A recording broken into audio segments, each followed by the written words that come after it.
অর্থপাচার মামলায় ডেস্টিনির ব্যবস্থাপনা পরিচালক রফিকুল আমিন সহ ১৯ জনের রায় ঘোষণা পিছিয়েছে।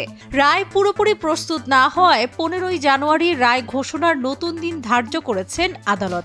এর আগে গত ১১ই নভেম্বর রাষ্ট্র ও আসামি পক্ষের যুক্তি তর্ক উপস্থাপন শেষে রায় ঘোষণার জন্য ২৮ নভেম্বর দিন ধার্য করেছিলেন আদালত। আমরা বরাবরই বলেছি যে এই মামলায় আমরা যে সাক্ষ্য প্রমাণ যা হয়েছে, আমরা এর উপরে যে আর্গুমেন্টস করেছি তাতে করে আমরা আশাবাদী যে ন্যায় বিচারের স্বার্থে এই মামলার যারা অভিযুক্ত ব্যক্তি রয়েছেন তারা ইনশাল্লাহ এই মামলার দায় থেকে একই ঠিকঠাক পালন করবে। রাজধানীর কলাবাগান থানায় ২০১২ সালের ৩১শে জুলাই ডেস্টিনির বিরুদ্ধে দুটি মামলা করে দুদক। এরপর ২০১৪ সালের ৪ই মে একটি মামলায় ১৯ জনের এবং অপর মামলায় ৪৬ জনের বিরুদ্ধে অভিযোগপত্র দেয় কমিশন।